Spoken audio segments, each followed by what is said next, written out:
myself. Let me just turn this there. Okay. Okay, good morning, good afternoon, good evening, and welcome to BWTM Sports Gaming. Anthony Joshua versus Alexander Usyk for the Heavyweight Championship of the World, September 25th at Tottenham Hotspur Football Ground. We will be having in a room with us in a moment the former trainer of Alexander Usyk, the man that took him to the Heavyweight Championship of the World, the WBO Heavyweight Championship of the World, the first World Championship that Usyk won as a cruiserweight. We will be having Uncle James Ali Bashir in the room. So let's bring Uncle Bashir into the room. Uncle Bashir, how you doing? I'm doing fine. Thank God I'm doing fine. Now, for this show in particular, we thought we'd just make it a little bit more interesting. So what we did, we brought in with us Logan. Stevie Upshur into the room. Stevie, my man. Bash, yeah, you buttoned it up, put that taco meat away. There we go. But also, we brought another guest into the room, all the way from the Ukraine, but actually is in Canada. Our good friend Eugene's in the house as well. So we've got Ukrainian, stroke Canadian there. We've got the American over there. We've got Uncle Bashir there. We've got the former boxer down there. We've got the trainer there. We've got the connection. We've got the BWTM house in the house. We've got a world-class team here. So, Uncle Bashir, how are you? I'm doing fine. Everything's going good. Do you like your guests? Yeah, of course. You know, Stevie's my man. Stevie's my man, and Eugene is good to be with Eugene. I don't see him that often, but it's good to be with him. So I'm good. I'm comfortable. So, for people who don't know about the other people in the room, Stevie and Eugene, let's start with you first, Stevie. How do you connect with Uncle Bashir and this group today? Well, when I first met Bashir, the way I met him, we was in the subway and he pickpocketed me. So, you know, I had to take him up a little bit. But then, you know, I found a good guy. And, but we first met in 2006 in Klitschko's camp. Okay. The Poconos. There's some static on the line. Yeah, I don't know who that's coming from. Not yours, Uncle. Was it the Caesars Resort at the Poconos? Okay. I can't remember exactly who Latimer was getting ready to fight, but I knew I sparred with Kermit Cintron. Kermit Cintron was the IBF champion at that point, and I sparred with Jay Leon Love too, right? At first, Emmanuel wouldn't let me spar with Kermit because I guess he thought I couldn't hang. But then I had to beat up on Jay Leon Love, and then he was like, "Oh yeah, all right, he could work with him." So then that's when, you know, I guess I got noticed a little bit, and then everybody was like cool and talking and everything, and then me and Bash got cool. And we started playing. He started coming to our room and play Trouble, me and Eddie. And, you know, I was beating on him how I always do in Trouble. And we just always have, we just clicked right away. He's a great guy. Fantastic. Fantastic. Right, let's get Eugene. Let's get Eugene. Eugene, let's shift to Eugene. Can I get you there, Eugene? Yep. Hold on, where are you? Let me get the screen back up. Okay. I'm still trying to work this. There we go. Eugene, go ahead. Right. So around 2016 when about 2015 when Mr. Bashir was still in camp with Alexander Usyk, and the entirety of Ukraine were following the progression of his career after the Olympics. I noticed that there was not a lot of talk in the Western media about what's happening, and nobody's tracking his career, even though you have a gold medalist that is coming up. So I decided to go on YouTube, and I found Ingram talking to Mr. Bashir about it. There was also good content regarding Klitschko's camp, So I decided to try and help out, getting articles from Ukrainian media over to Ingram so that people in the English-speaking world could hear and get information that is lacking because of the language barrier. That's how we started working together. I was helping out on that side of business. Fantastic, Eugene. Could you let people know the latest, what's been going on, what you've heard in terms of Usyk's camp, the training, and what's the latest news that's been going on in the Ukraine for us, please? Well, a lot of people started waking up to the fact that not everything is going smooth. Like just about 6 months ago, nobody was talking about the issues with his camp. That was supposed. People who would be raising those issues would be considered like gossipers, and the information that they would be sharing would be considered as somewhat it was considered unmanly to speak about those issues, even though there are boxing professionals and enthusiasts who are pointing very important things, and there were no answers to them. About 6 months ago, people started talking more seriously about the fact that in a lot of these Ukrainian fighters' camps, things are not going that smoothly, and their practices are, well, they would say they seem outdated. What they see is essentially a training camp of an amateur boxer just taken to 11, and the training practices that are just outdated and have been proven not to be as effective in professional boxing. So that's for the first time when issue with Usyk parting ways with Bashir started to be discussed. There was discussion around his overall treatment of his team. He's a replacement coach, Vatamanyuk, who was assistant trainer to Bashir. Then the dietitian, who they never signed a contract, but it was like a gentleman's agreement that he would help him with a few camps. And he just got delivered the news that Usyk was in the camp and not from his team. He just read it in the news, and turned out that he was just on the bench after he helped him with I believe it's Garcia fight. So they didn't even let him know that his services weren't required anymore. And people just started waking up to the fact that things are going just chaotic and just overall not a good look for a professional of that caliber. Wow. So talk to me about what you've heard in terms of this. You were the one who reported to me. You said in the news you found that Usyk has been training, doing a lot of weightlifting and pumping like a bodybuilder. Talk to me more about that. Those reports. Right. So actually, that is the video that came out on Usyk's official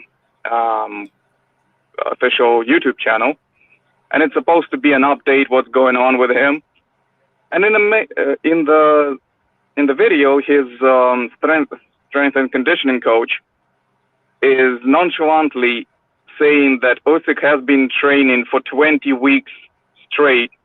He has been gaining mass, and they're saying that, well, we get him exhausted to a point at which he does not believe in himself and ready to give up, and then we push him a little further. So if that is the standard for the camp, that was, well, not exactly, it's not a full camp, but he has been training for 5 months straight, right, 20 weeks. And that is the level of stress that he is experiencing, then we can expect overtrained Usyk coming into a Joshua fight, because after that such a long training period, he would need rest, and there's not so much time left until September. You know, they are saying that he's growing abnormally, as they're saying, because apparently his diet hasn't been changed, so he's supposed to maintain weight underneath 220 pounds, right? So 215 to 220, that's the zone. And for some reason, he's just growing. The number is said to be 105 kilos, so 231 pounds, right? So he's just bulking up, and nobody seems to be alarmed by it, because what they're saying, they want to change his style to be more physical, so that he can punch correctly, because, well, apparently he has a few issues from the previous camps that they want him to unlearn in order to use his physicality more. That is about the gist of things. You said also that the trainer said that his former trainers had him broken, and now they're trying to fix him. That is not a direct quote. That is what the talks are around the camp, right? The rumors that are coming out. But they're not like, you cannot catch anyone directly on the quote of that. So I wouldn't run with it. But it is also something that goes along with the overall mentality of the camp, because they seem to not be eager to salvage anything that he had before, and just focusing on essentially his raw athleticism rather than the natural attributes that he had of his speed, his technical aspect. All of that seems to be out the window, and it just goes towards more power, raw strength. The recent comments I'm hearing is people are talking about Usyk's got Lomachenko, he's got Papachenko in the corner, so it doesn't matter. He doesn't need Bashir, he doesn't need all those other trainers, because Papachenko is looking after Usyk. Can you confirm or deny those rumors? Because a lot of people are putting that in the chat section and have such faith in Lomachenko's father that Usyk's fine, no problems. Lomachenko's father's looking after the camp, it's going to be okay. It is possible, and quite likely even. However, there is an issue that Lomachenko's father, Anatoly Lomachenko, is not present in every camp. So there is a conflict in between his team and what they're doing, and then he's showing up at the most important moment. There's also miscommunication. Basically, Usyk talks to Lomachenko constantly, that's Lomachenko Sr., and the ideas that he's getting from him are not necessarily the ones that he's getting from his current camp or the previous camp that he had, and they come into conflict, right? So he's listening to two trainers at the same time, and he respects Lomachenko Sr. greatly. So there is, there's two chefs in the kitchen. Okay. I'm not sure how effective it is to have even a great trainer, but just for one fight. He had him for Garcia fight, the most important fight of his career, and now for Joshua. I don't see consistency. Okay, fair enough. Let me bring Uncle Bashir back in the room. Thank you so much for that information there, and we'll bring you back in from time to time. Uncle Bashir, let's bring you back in. There, I've had to mute mics, there's so much noise. Uncle Bashir, let me hear your response to that, and then Stevie, if you can jump in afterwards and let us know your thoughts on it after Uncle's said what he's had to say. Uncle Bashir, hold on.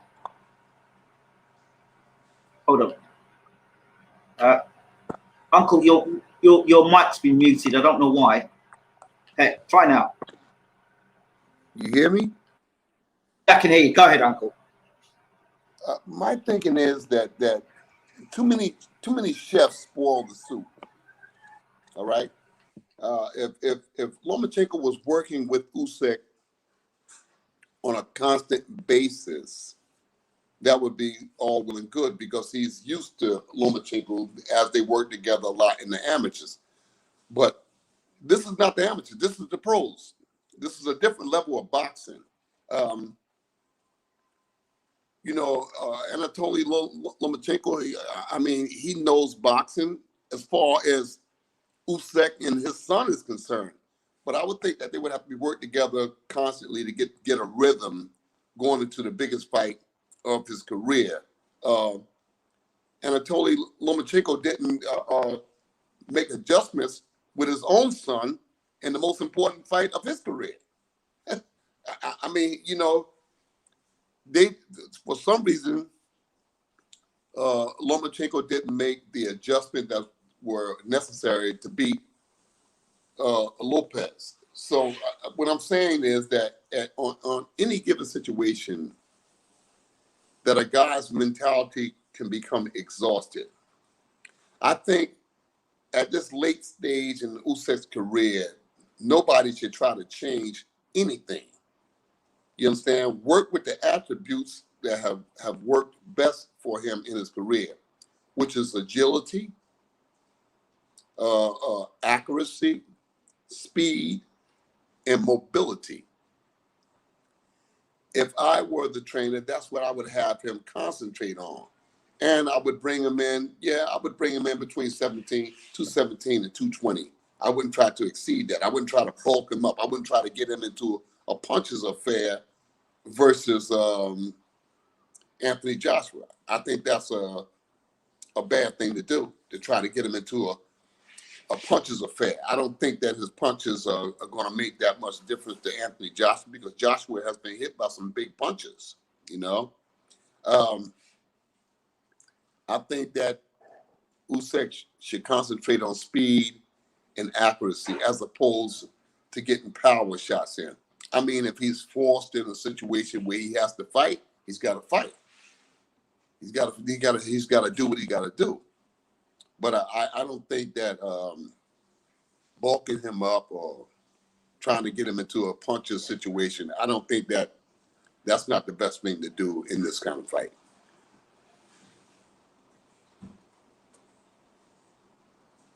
Let's get Stevie Upshur in and hear what Stevie's got to say.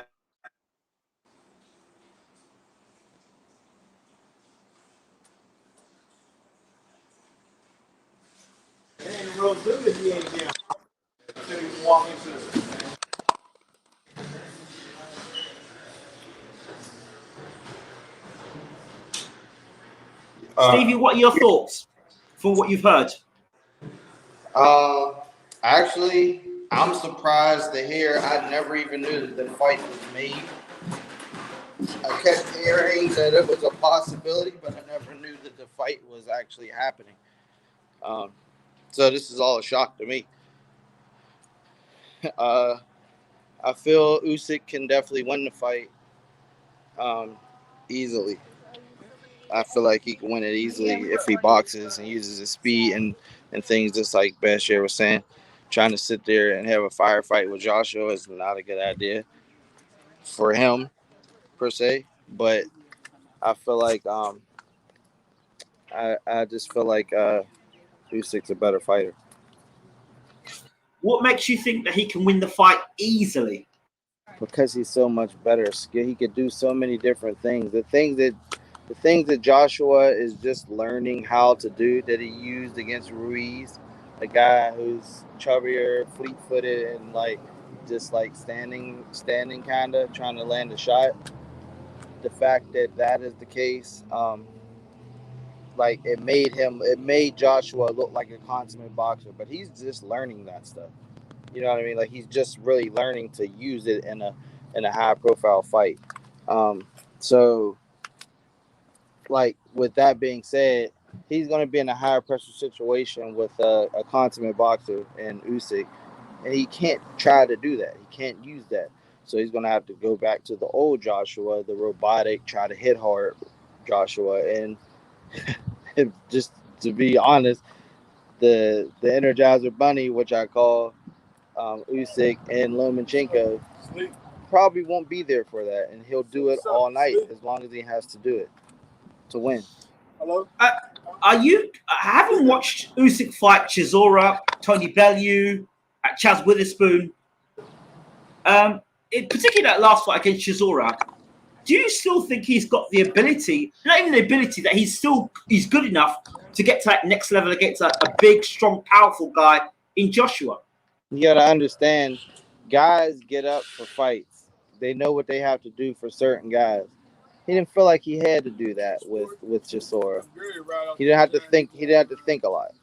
You know what I mean? Like with Chisora, you don't have to think a whole lot. You're gonna have to work, but you're not gonna have to think a whole lot. It's not gonna be like a chess match.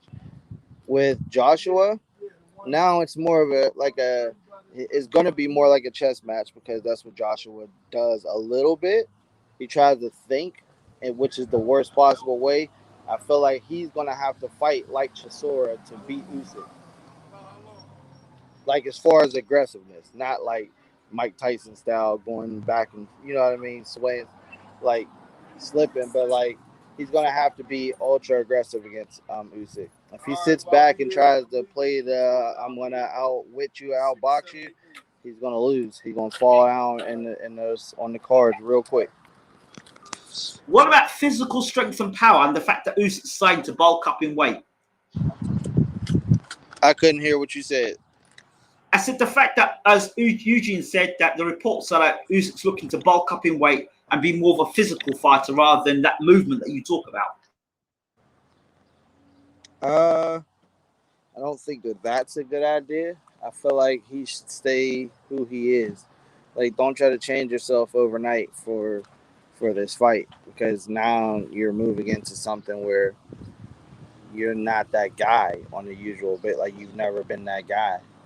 Like, so you're going to try to be that guy and against Joshua. It's that I don't like that idea. That's not.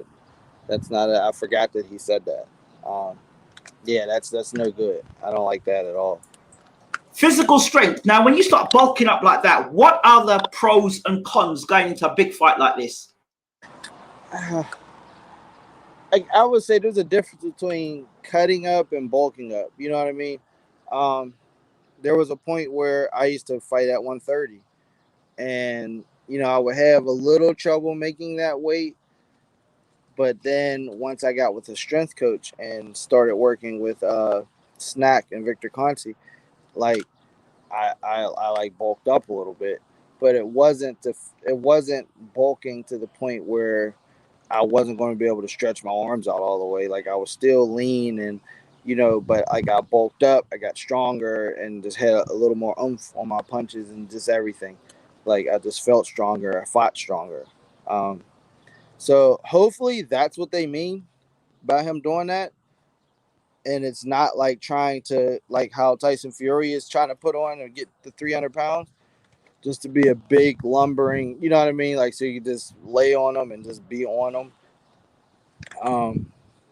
I hope that that's not what they're talking about with Usyk, because that I can't even see him doing that. Like he's not a hellacious puncher like that. Like he's a sharp combination puncher. But Bashir would know that better than me because he's worked with him, most of his pro career.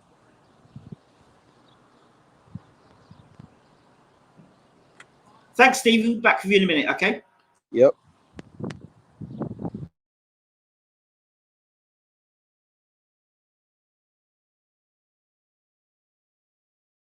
Uncle Bash, your thoughts? Hold on. Go ahead.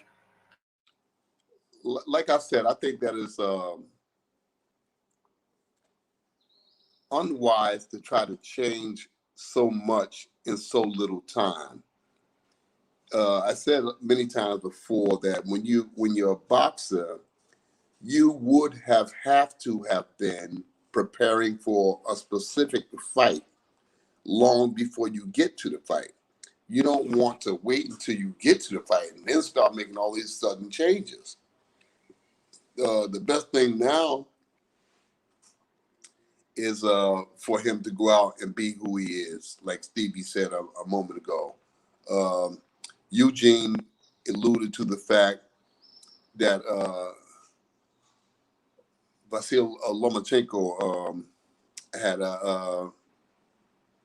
been working with Usyk on occasion, but I would think that they would work closely together for this fight.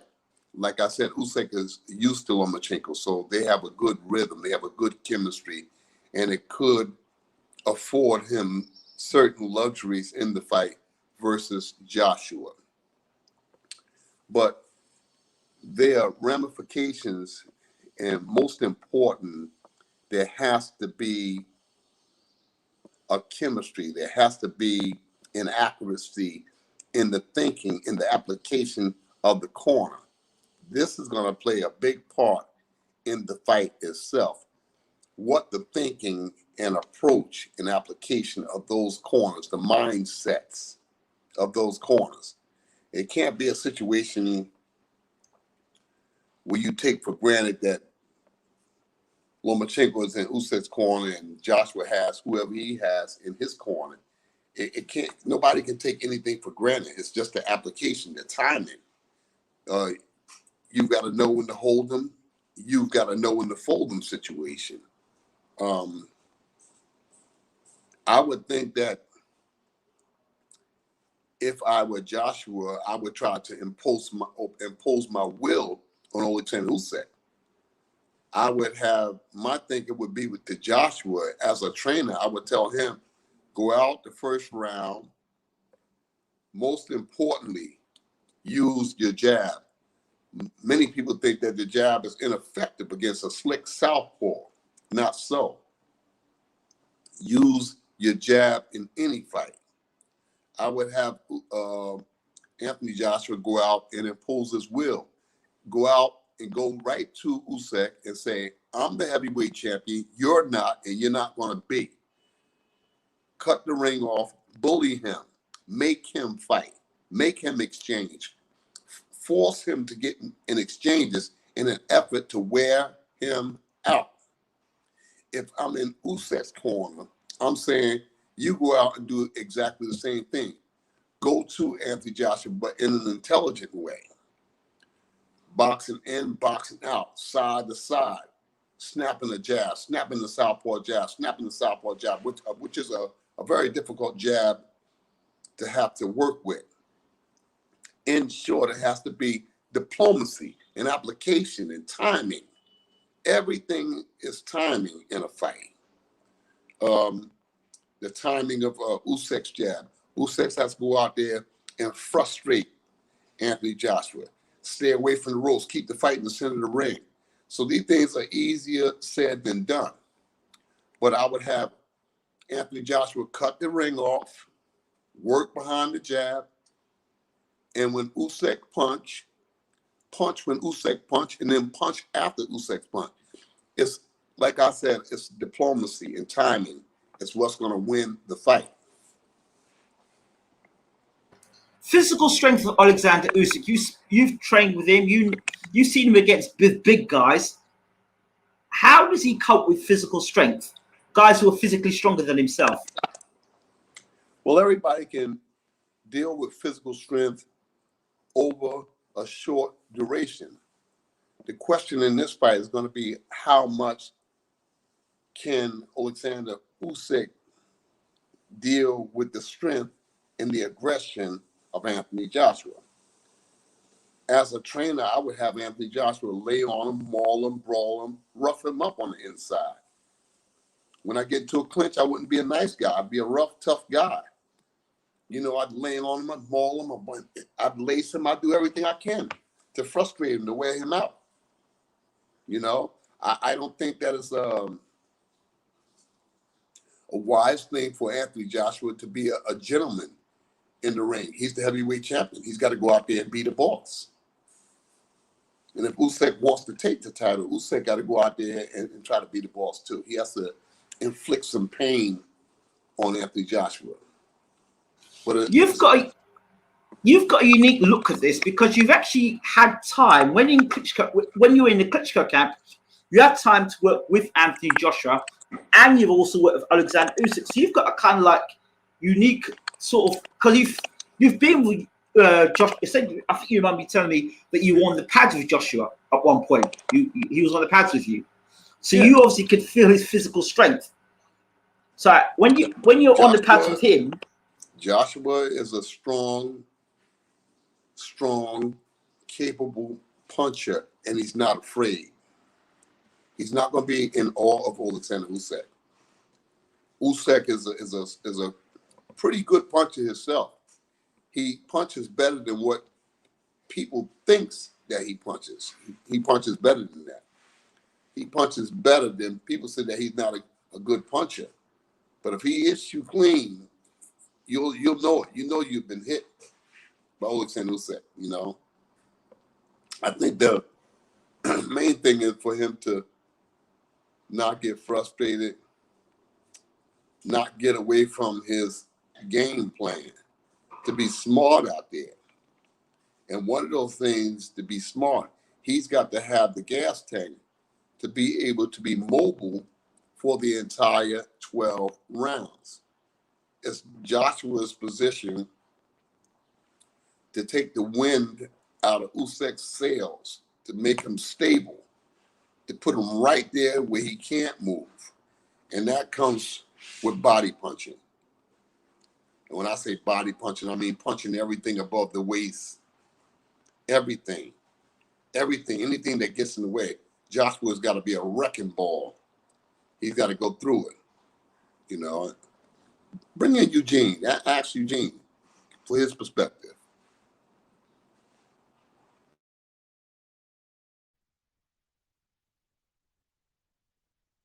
Eugene, go ahead. Yeah, Mr. Bashir, can you repeat the question, please? I got a little distracted over here.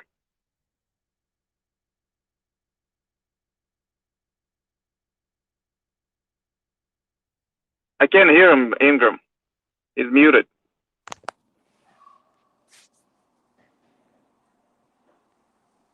Go ahead, Uncle. Ask the question again.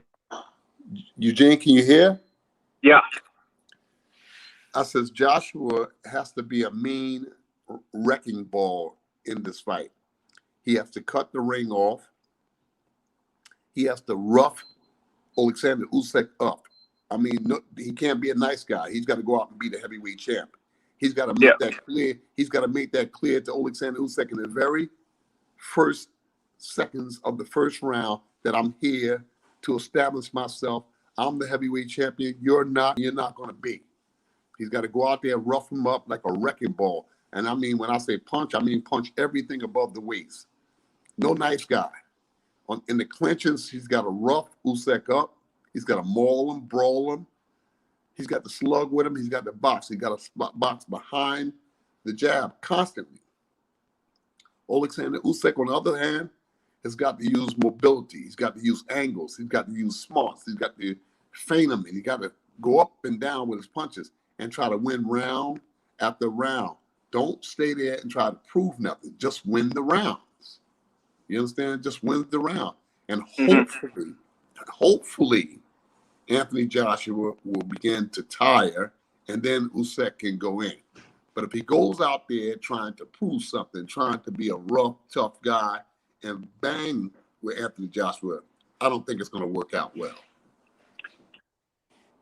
I agree with the overall view on how he should win. However, what we saw recently, what we've seen, is that in Bellew fight, Usyk has been catching right hands down the pipe. In Chaz Witherspoon's fight, he has been catching straight right hands down the pipe. And in both of those fights, including Chisora fight, he has been relying on his gas tank. He was down on points against Bellew and knocked him out when he slowed down and tired. He was struggling with Chaz Witherspoon and got him when Chaz Witherspoon was tired because Chaz Witherspoon was in no condition to fight. That was the last minute replacement, and my guess is they wanted something safe. And in Chisora fight, he didn't jump on the opportunity to get him out of there. And the reason for that was because he was tired himself. Exactly my point. You have to be, I think that when I said a few minutes ago, I said that it's going to boil down to the diplomacy and application of the people in the corner. Because I thought that Usyk's corner would see that Chisora was totally exhausted after the 7th round. So I expected, if I were to train, I would tell Usyk, settle down and go after Chisora. go after him behind the southpaw jab, which is a very hard jab to deal with, a southpaw jab. Go after Chisora now, and I felt that Usyk might have gotten Chisora out because Chisora was totally exhausted, but the corner didn't see that, so Usyk continued running around the ring. And I said running around the ring because that's what it looked like he was doing. You know, and he ran around the ring until he was exhausted himself. Yeah, but there is an aspect that nobody seems to talk about. Can you break down what you mean by running around the ring? Because that's something that people have accused Floyd of doing. Those people that don't know boxing. Can you explain that? I want to hear what Eugene got ready to say. I don't want to take his thought away. Say that yeah, we'll come back to running. Usyk said himself after the Chisora fight that in the third round, I believe, Chisora got him good. In fact, he got him so good that his lights went out. He said, he got me, and the lights went out and then back up again. That was against Chisora. So my guess is that he was so nervous about doing anything assertive in that fight that he just wouldn't go after him because he already felt his power early. Now, if that was the case with Chisora, what are we thinking about Joshua? You know, because that is not a good look. If you're almost out of there in the life and death situation with the gatekeeper that you have to basically go into safe mode and just cruise out of there. That's not how you win a title. He came close with the decision against Chisora. Those rounds were very close. He won them, but he wasn't like in a championship fight. You got to win them convincingly. That doesn't seem to be the dynamic of him with his current team, and everything that's been happening before just indicates that they don't have it. And when he talks about boxing with heavyweights, he seems to allude a lot to his career in WSB. In 2013, there was a semi-amateur group after the Olympics, and he boxed with Joe Joyce. There is a video of it. He, I guess, he has been removed from that reality for quite a while because he still believes that him back then is him today, but that was 8 years ago. You know, and what we saw with his stamina, it's not impressive anymore. His movement is not impressive anymore. It's good for a heavyweight, you know, because heavyweights don't move a whole lot. But overall, we just see his tools deteriorate and fade away. Too many cooks spoil the soup. All right, you come up with these overnight innuendos, if you will, and ideas and concepts that you want to try in a professional fight at that level. It doesn't work.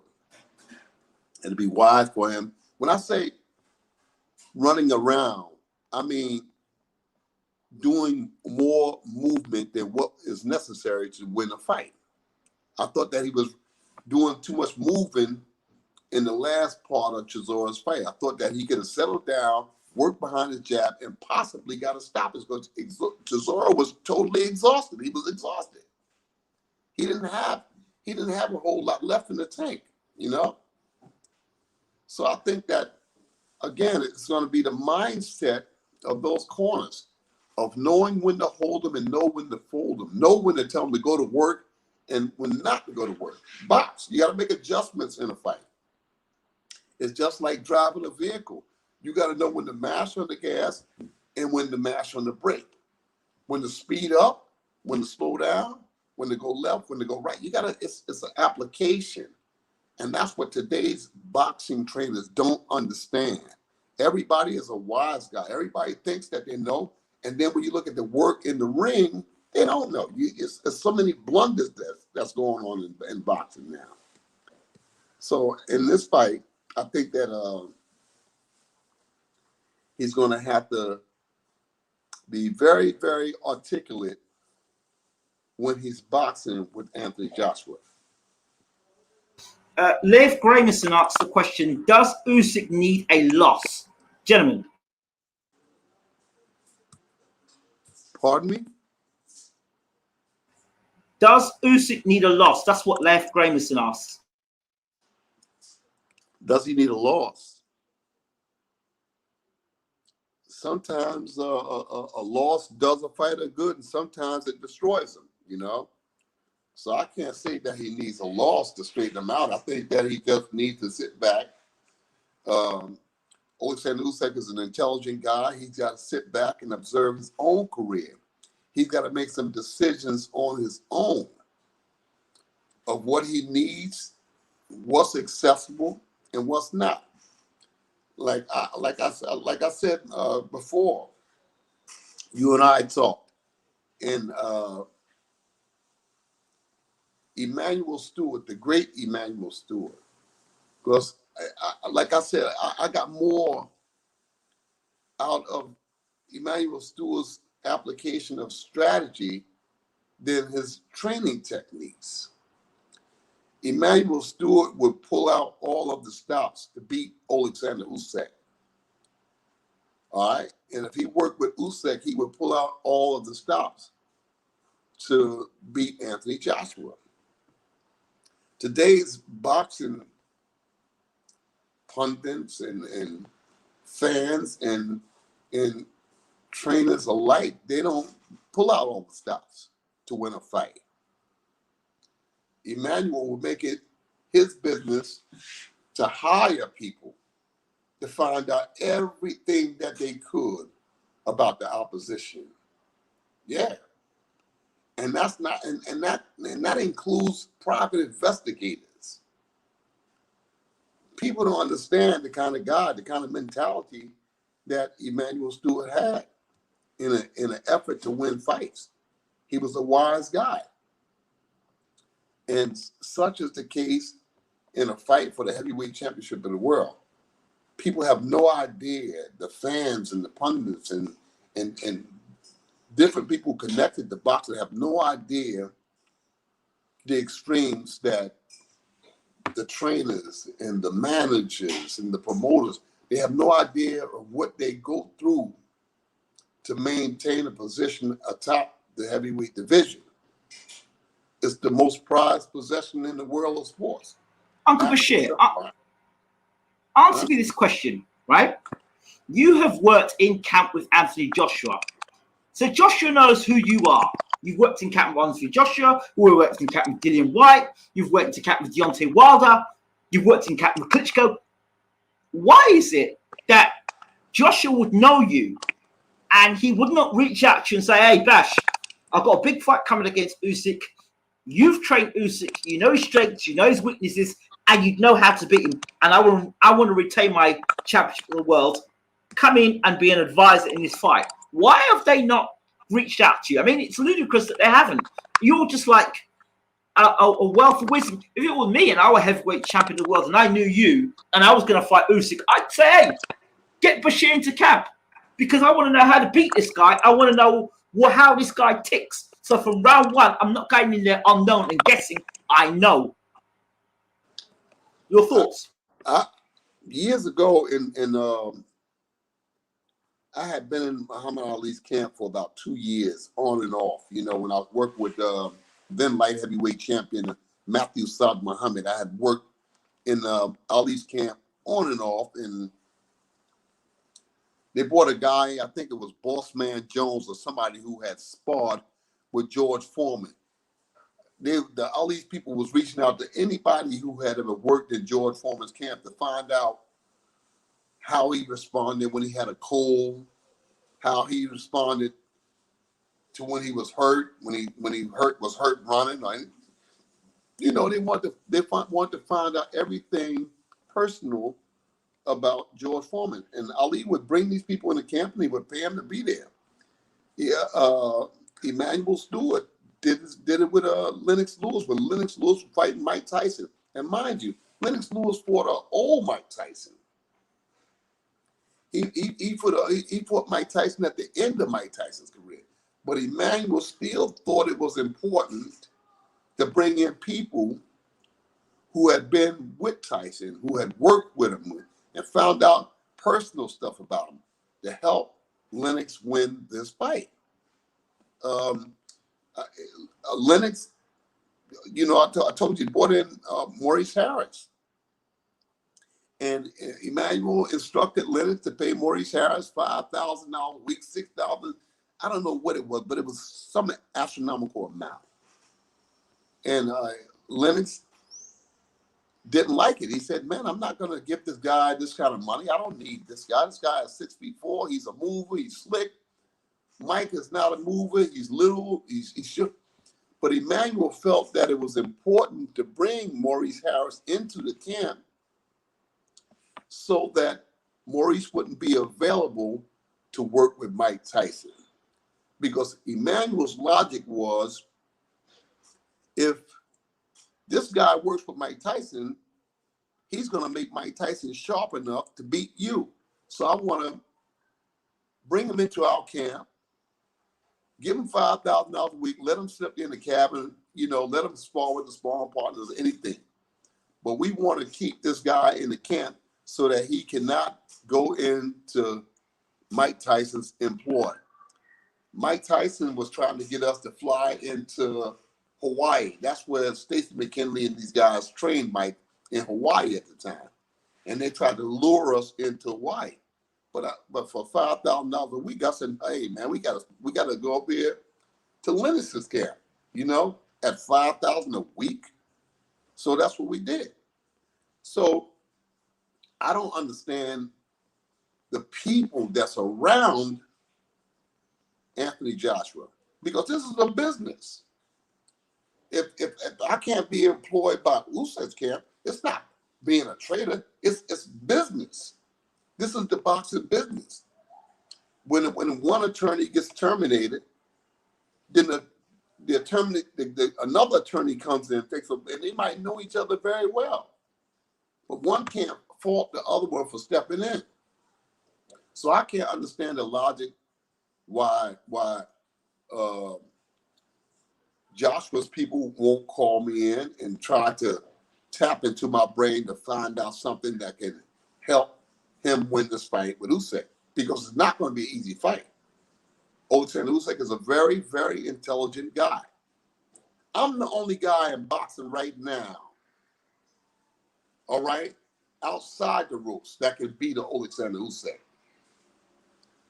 And I'm the only guy that can help Usyk beat Joshua.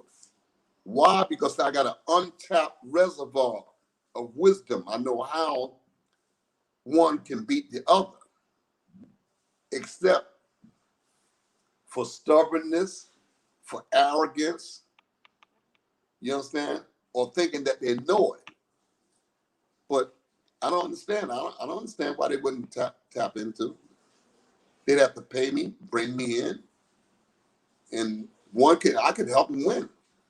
You know, I could help them win. I could help either one of them win. Because the people that they have around them now, is they have an inkling of wisdom, but they don't have the untapped reservoir. Let me ask you even more. I thought about this question this morning. I remember we did the interview. You at one point were in camp. You had Deontay Wilder, Dillian Whyte, Anthony Joshua, Hrgovic. Hrgovic. You tell me why none of those guys have employed you as a trainer. That makes absolute no sense. You're Emmanuel Stewart's right-hand man. But if you go to any of those men, they'll say to you, yeah, we know Emmanuel Stewart. He was a great trainer.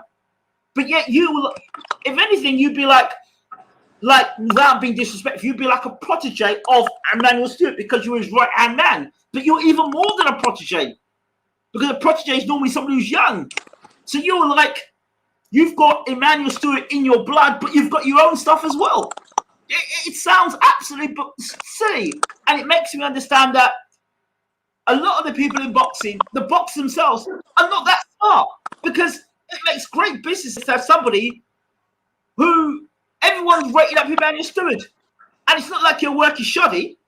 So what is it? Can you answer that question? It's beyond me. It's beyond me. I guess they think that I'm going to ask for too much money. They probably think that this guy's going to ask for too much money. Yeah, but I want my word.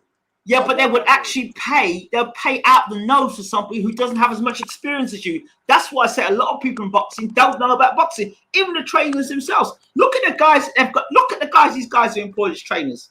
No disrespect to those trainers, but none of them have the experience that you have. None of them. Well, a lot of times,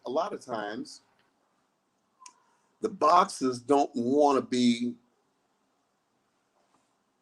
answering to trainers of my status, because I don't let boxers dictate to me how the camp is going to be. I dictate to the boxers. I told Vlad in our last camp, and I really love this guy, Vlad. I really love him. But business is business. I sat down. He pointed out the first day I was in the camp, I met with the other people that's in the camp, the conditioning coach and the father, and the other people that was there. I sat down and I listened to everything that they had to say. And at the end of it all, he asked me, what did I think? And my response was, bullshit. Bullshit. He said, what? I said, bullshit. Because a lot of things that the people in the modern day so-called trainers, a lot of stuff that they're doing is unnecessary. All right? I'm an old school trainer. I was trained by old school trainers. And a lot of things that the boxers are doing and the trainers got the boxers doing, I think is unnecessary. I think Eugene pointed out that some of the things that the Ukrainians, the Russians, Uzbekistan, Kazakhstan, the Georgians, I think a lot of the things that they're doing are outdated, insignificant, So Eugene pointed that out, and I have to agree with it. A lot of the things that they're doing is just outdated. It's not going to go anywhere in a boxing ring. I had Blasterico sparring, and something in my mind, something was in my mind saying, hey, man, I said, how many seconds are there between rounds? They said, oh, we got them doing 45 seconds. I said, no. You changed the clock to 1 minute.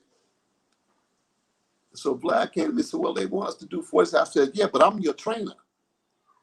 I want the clock to go 1 minute. Don't change a goddamn thing. I want the round to go 1 minute. All right? The round got to go 1 minute. I want the training, the sparring to go the same way that the fight's going to go. I don't want the guy doing 45 seconds because somebody said, oh, it's going to make you better. It's not going to make you better. What it's going to do is throw your timing off in the fight. Because now the body is stopping before it's supposed to start and starting before it's supposed to stop. No, I want the sparring to go the same way that the fight is going to go. We're in there for 45 minutes at the most part. I want to stop you right there, Uncle, because it's something that thing you're talking about right there is something even my trainer told me back in the day. He said to me, oh, I said, why don't we do the minute? He says, no, we're going to get you in. You're going to have 30 seconds so you recover faster. So your body you recover faster when you're on the stool. So you've got 30 seconds to recover and you still got 30 seconds. So when you go out again, you're more than fresh. So that's an interesting thing you're talking about right there. And I'm going to say to that trainer that told you that, bullshit. Bullshit. Go ahead. You want the guy to train the same way the fight is going to go. You don't want the guy peaking in the rest period before it's time to peak, all right? You do it the same way. It's not going to make the guy better. It's not going to it's a few seconds, but it's enough to throw the guy off mentally. It's enough to Wow. throw the timing off. You know? Wow. Yeah. I'm like, wow. You It know, makes sense. It makes total sense. yeah. You hear the guy as peaking 45 seconds before it's time to get up. You understand? No, it's you're just tampering with success. That 45 seconds is not going to make him any better than what that 1 minute is going to make him. They need the 1 minute. They need the 1 minute to recover. They're not including the fact that they're taking punches. They're not including the fact that they're wrestling and mauling and brawling. These guys are exhausted. Then you're going to tell them 45 seconds? I said, no, you got 1 minute. Well, what about when you're on the bag and they last minute, let's say 1 minute to go, and then they just tell you to just throw a whole lot of punches on the bag for the last minute? Is that cool, or is that the same thing as well, or is it different? No, that's all right, as long as it's that 1 minute. I think I agree with that there, because you never know. You know, that 1 minute, the guy might be working on 1 minute. Somebody in the corner might tell him 1 minute, he might explode in that 1 minute. And you've got to be able to respond. If the guy does explode on you, you got to explode back. So yeah, when he come back and say 1 minute, and he goes off on you and say, yeah, well, he watched this here. I go back off on you. Now sit your ass down. Sit your ass down and cool out. You understand? You gotta be prepared. You know. Let's ask Eugene about the same thing I asked you in terms of Ukraine, and really how do Ukrainians view you as a trainer, the breakup yourself and Usyk, and what's happened since. Let me get Eugene into this point here. Yep. So the standard of training that is most prevalent in Ukraine is very Soviet-like. Now, Lomachenko Sr. did some adjustments to that, but in overall, it's volume and harshness over like any specific game plan, I would say. So let me give you an example. We have in Usyk and in Lomachenko 2 guys who have constant injuries. With Lomachenko, it's his shoulder, and it recently came out that is because he, in the process of training, he swims a lot. Now, swimming is good and dandy, but he's not a swimmer. And Usyk, not quite sure what he does, but his elbows have been troubling him for quite a while now. And in Chisora fight, that was the case again. That early in the rounds, his elbows started troubling him again, because there's a lot of wear and tear on the athletes. Now, there is talk and speculation about how good Lomachenko gonna be against Nakatani, because what they're dealing with is like a car with a lot of mileage. You know, it used to be good when you just got it. You know, there was a breaking in period, then you were getting all the benefits of it. After a while, things start to go a bit shaky, and it with the load that Usyk has right now, it doesn't seem like they adjust for those problems. You know, injuries, once you're injured, they can be reoccurring if you don't act sparingly. So there are a lot of questions to the training process of those 2 athletes. The other ones, probably the same, maybe even worse. There is actually an interesting subject, that a question that I would like to ask Mr. Bashir. I've heard that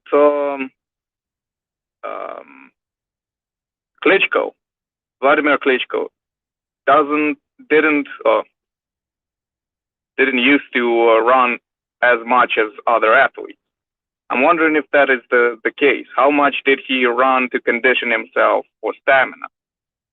because a lot of thinking goes into just running track essentially for ungodly amount of kilometers. But does that translate to better boxing? It's speculative. What is your thinking on that?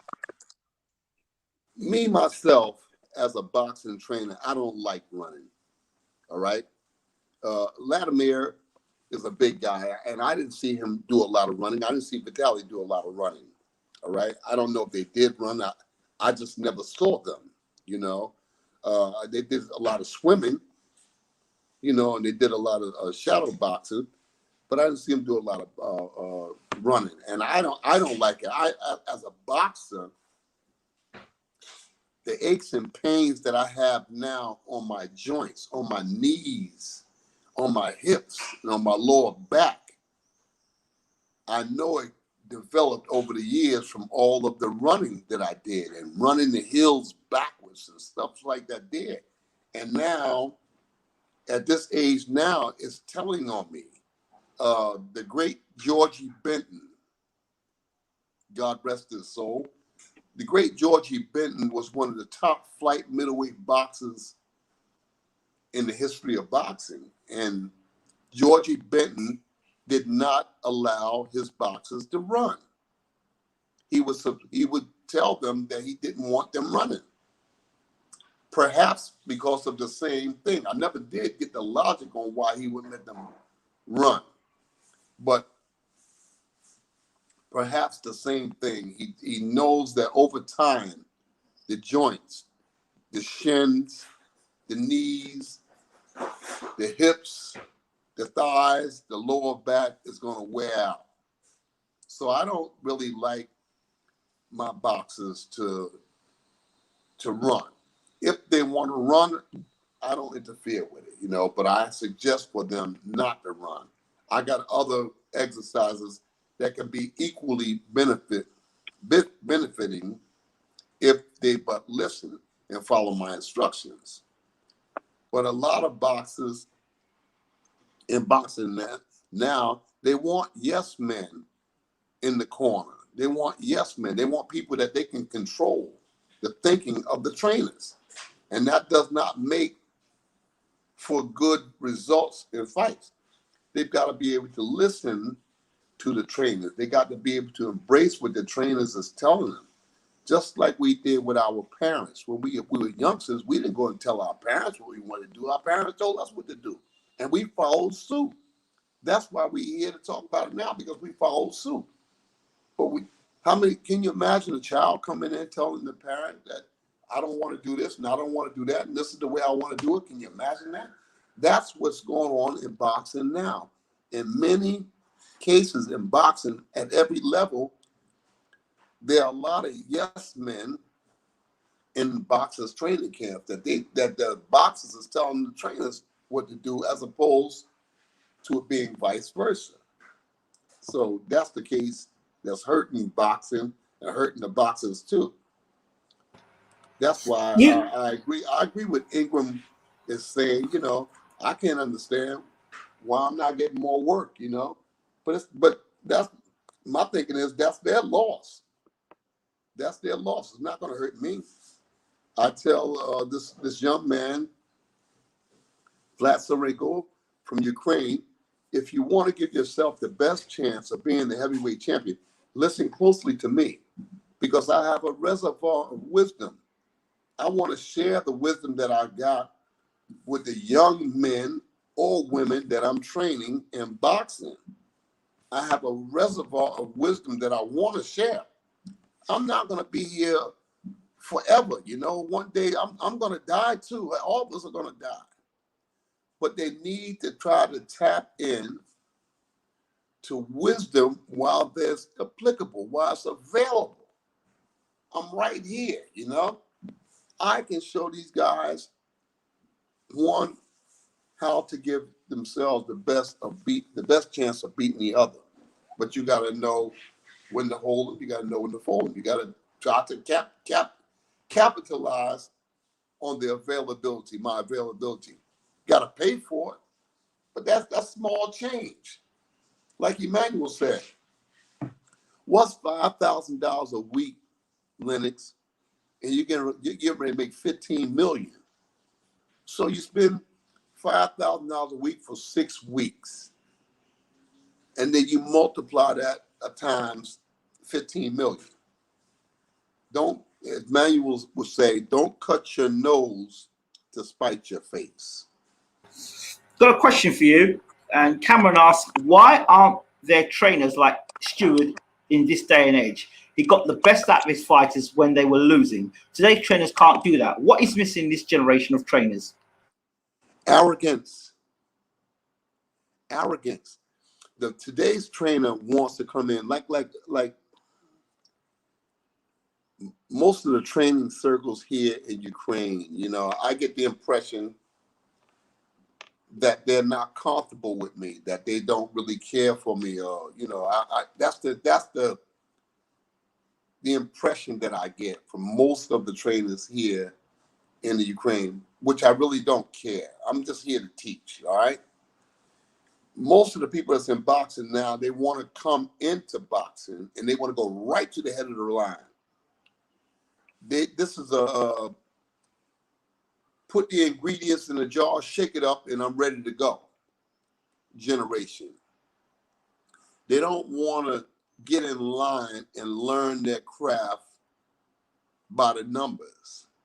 You know, learn the way I learned, by the numbers. I worked under a lot of good trainers, and I took a page from each one of those trainers' books. I said, and I'd ask questions. I'd always ask, why did you do that? Why did you tell the fighter to do that? Why did you do this here? Why did you do that there? And I learned through the numbers. I learned everything by asking questions. And I wasn't shy to ask the questions. Why'd you tell them that? Why'd you do that? That's how you learn. But today's trainer, or so-called trainers, they make all kinds of mistakes, and I see it all the time, and I don't say anything. I keep quiet because I view them as the opposition. I said, wow, if he's in the other guy's corner, I'm going to win the fight. Based on what I've seen here, I'm going to have something to say to my fighter that's going to help him win, because this guy doesn't know what he's doing. And I see it over and over and over again. So it's a benefit for me because I'm not going to tell them. So these guys want to come in and they want to go to the head of the line. They don't want to learn the old-fashioned way. They want to be smart, wise guys. And like I said, if they happen to luck up and win it and get a world champion, which is not really that difficult by today's standards. It's not very difficult to get a world champion by today's standards. It was more difficult, you know, going back to the 50s, 60s, or 70s to become world champion. But by today's standards, it's not really, really difficult to be a world champion, you know. So that's why I work so closely with Vlad Tsarenko. And I you know, Vlad and I, we talk all the time, and I communicate with him. And I tell him what's good and what's bullshit. That's bullshit, you know. Don't get caught up in that kind of stuff. Listen to what I'm telling you. So Uncle, just give us 2 or 3 of the things that you would consider BS. And Eugene, when Uncle's finished speaking, please, can you give us more information on how the Ukrainians would view Uncle Bashir or some of his experience as well, while when Uncle's finished on this question? I just think some of the things that like I spent time in Moscow and St. Petersburg, and you know, I've seen a lot of things that doesn't compute to me. I see it maybe because I'm from America, and I just see some of the things that's done when they're training these fighters in Ukraine and Russia. Some things that I just don't agree with. You know, Styles doesn't compute with me. I see a lot of squaring up when they're doing the exercise. You know, they say that this is just an exercise, but it's a boxing exercise that can become a habit forming exercise inside the ring. You know, some of the applications that the Ukrainians and Russians have, I just don't agree with them. And that's why I believe that a lot of Ukrainians and Russians wound up in America. If they was all right with the style of the Ukrainian or the Russian style, then why did they go to America? Why did they get American trainers? Well, according to Sergei Kovalev, he said that American trainers are overrated. Yeah, and he's back with American trainer. Well, huh? He said that they're overrated. Well, you know, he didn't know that before he got an American trainer. It doesn't make sense. He didn't know that the American trainers were overrated before he got an American trainer. You know, so American trainers could say that the Russian trainers or Ukrainian trainers are overrated. You know, you don't make comparisons by one fighter. You make comparisons over a period of time. I saw something recently on the computer where it says that Freddie Roach trained this guy, he trained that guy, he trained this guy, he trained that guy, he trained this guy. He had a whole list of boxers that he had trained. And my question was, how much success did he have with each one of those fighters? One, Manny Pacquiao. And Pacquiao knew how to fight before he got to Freddie Roach. So people embrace the idea that he trained this guy, he trained that guy, he trained this guy, he trained that. How much success have you had overall? How many of those fighters did he train from the very beginning and brought them? Same thing with Teddy Atlas. Same thing with Teddy Atlas. You know, get Teddy Atlas in. I mean, it's easy for me to eat when the pie is ready to come out the oven. All I got to do is to get a knife and a fork and eat. But where was I when the batter was being made and the eggs and the honey and so on, all the ingredients were being put into the cake? Like I'm doing with Vlad Tsarenko. Vlad Tsarenko couldn't get anybody in Ukraine to even communicate with him. 4 or 5 years ago, we couldn't get nobody to even talk to him. Not even to go to an office for 1 hour and sit down and talk about promoting them or talk about helping them. What did we do? We had to pack our bags and go to South Africa. All right? So now here we are 5 years later, and everybody is coming out of the woodwork now. You know, which I told them years ago. Everybody and their mother's coming out of the woodwork from around the world. I've got a contract over here. I got this contract over here. Would you come in and talk to us now? And I told them that this was going to happen. I pointed this out to them, that this is going to happen. So don't forget the things that I told you. This is what I'm telling you. Don't forget these things. I took you on, but nobody would take you on. I worked with you when nobody else would take the time out to show respect for you. So yeah, that's the case. Eugene, can you talk about the relationship between Uncle Bashir and Tsarenko and how the Ukrainians are viewing Tsarenko now in 2021? Well, I would say that they're quite interested in Tsarenko. Nobody saw him coming. That's the thing. When you had Lomachenko, or you would have Usyk, or even Klitschko, they would win a gold medal and show up. You know, it was almost like they were destined for greatness. And when Mr. Bashir was talking about training Tsarenko, nobody really was interested because, well, who's he? You know, well, he won a Ukrainian tournament. Well, big deal. You know, it's just a champion inside the country, right? So after a while, when Tsarenko started getting some wins, then people started noticing. he's gaining some steam right now. There are eyes turning. You remember that there was there was mentioning about how certain people would approach him, right? Now that he had some wind in his sails, they would be offering him different positions, like sign here, sign there. You see that Usyk himself put him on his fight night, right, with the one that he was organizing. So there is quite a lot of buzz around Tsurenko, but because he hasn't been tested yet properly with a well-known name, then that's why people are still a bit reserved in their judgment of what to expect from him. To answer the question about the trainers, I feel like we just have this era where everyone is into a get-rich-quick scheme, right?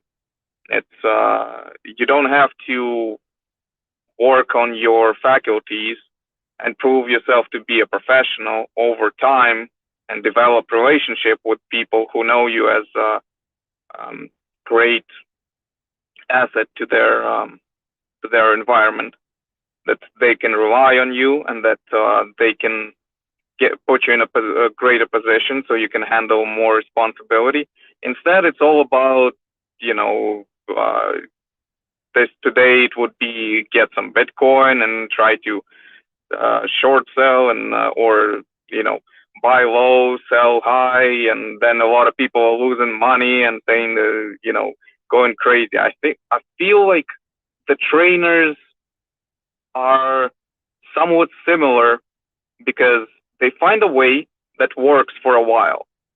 Like there was quite a bit of talk about Abel Sanchez for a while. Remember? Oh, Abel Sanchez, he has Golovkin, he has Gassiev. He's a great trainer. And what became obvious is that when his fighters came across somebody with movement, his fighters just couldn't do anything. Gassiev sat down on the stool and told him, I cannot adjust. I cannot adjust to him. He just told him to throw more punches. So we have this system where people are not professional. They kind of like substitute that stayed for a little too long. That's why the project, essentially the experiment that we are witnessing right now with Bashir and Tsurenko, taking a guy who was essentially a leper in the sport of boxing. Nobody would want him for anything. I haven't heard about any Ukrainian boxer who would have to take off to South Africa because nobody would put him on a fight night. And the situation is being viewed as a bit skeptical, but also people are sharing a lot of interest and hope to see that this is not going to be a flop because he's in great hands. So far, he's been successful, and people are waiting for more. So he's growing quite a number of fans who are happy to see him fight. And overall, he's a pleasant person. So people are tuning in whenever he's fighting.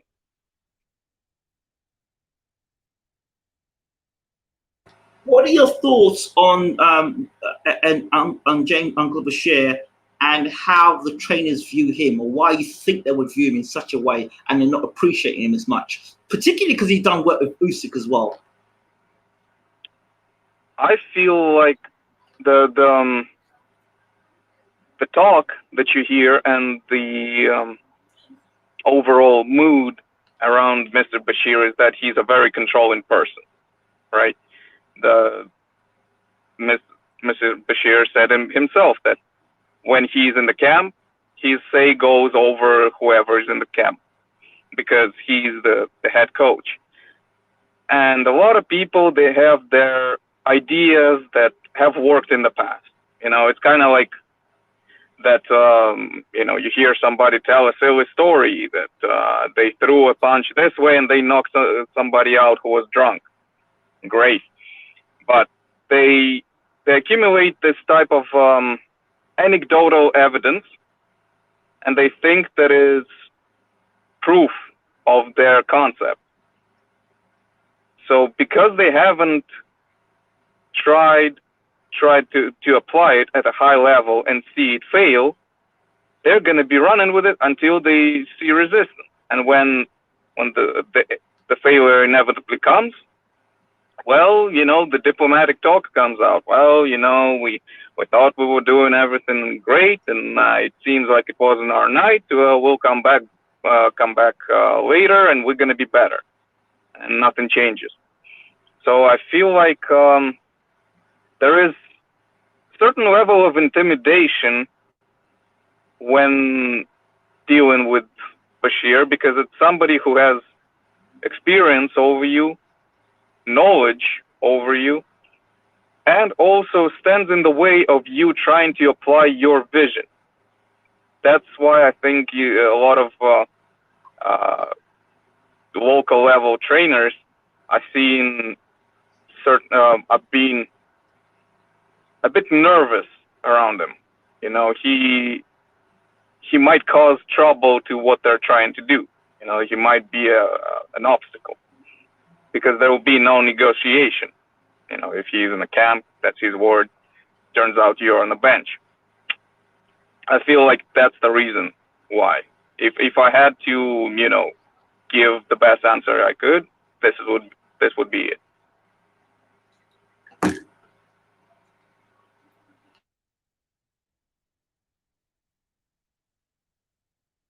Hello? Just to let you know that Vlad Tsarenko is actually watching the show as well. I'm just talking to him now via Messenger. He's abroad, so he's watching the show. Just to let you know that. Hey, Vlad. Yeah, well, back to you, I guess, Andrew. Let's get back to Uncle Bashir and see what he's got to say about these things. Uncle Bashir, where are you? Hold on. Let's get you back on big screen. Hold on, Uncle. Hold on, Uncle. Hold on. Let's go. You ready? England. Yes, sorry. Go ahead. You know, it's like I alluded to a few moments ago.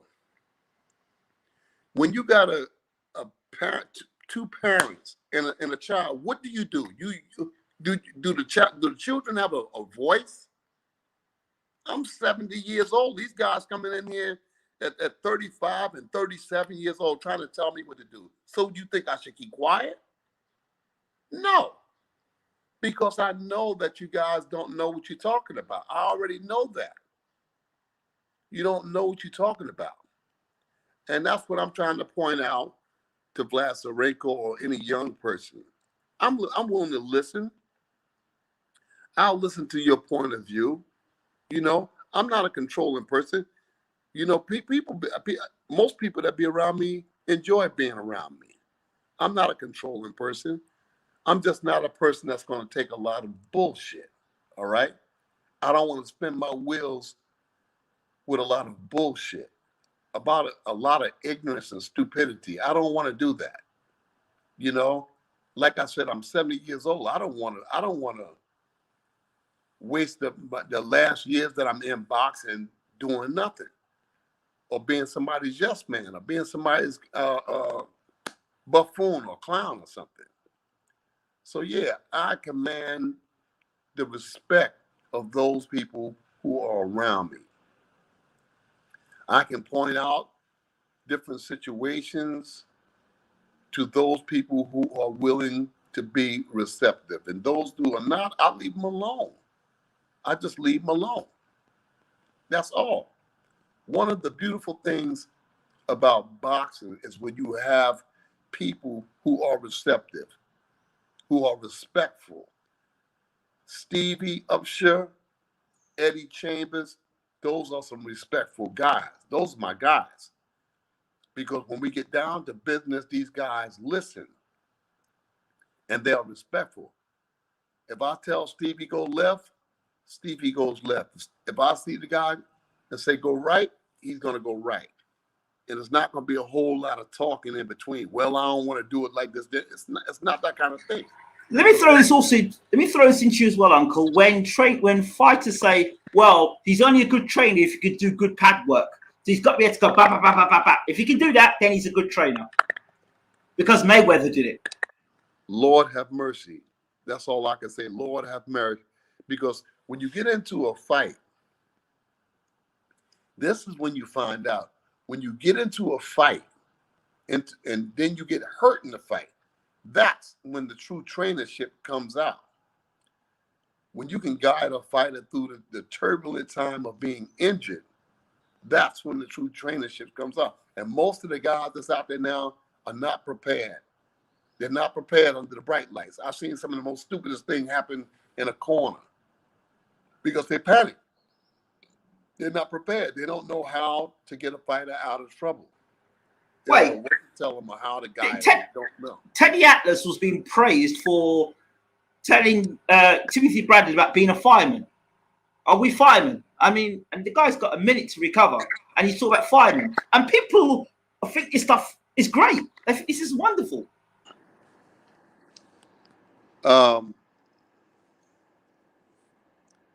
That's neither yay or nay, because everybody has their fanfare. Some people are enthusiastic about that kind of thing, and other people frown on it, you know? Yeah, but not when you've been knocked down. Not when you've been knocked down in a fight and you go back to the corner. You want your trainer, you are calm in the corner. You don't want a trainer screaming and shouting. You're trying to get your faculties together.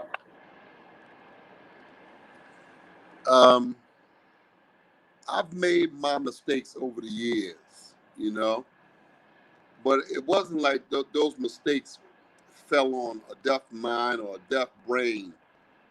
You know, I made the mistake and I capitalized on it. I said, damn, I won't do that again. I made this mistake, I won't do that again, you know? So some people learn and some people don't. Some people are prepared, you know? You have to get audience, you have to get respect of the boxer. The boxer has to have respect for you.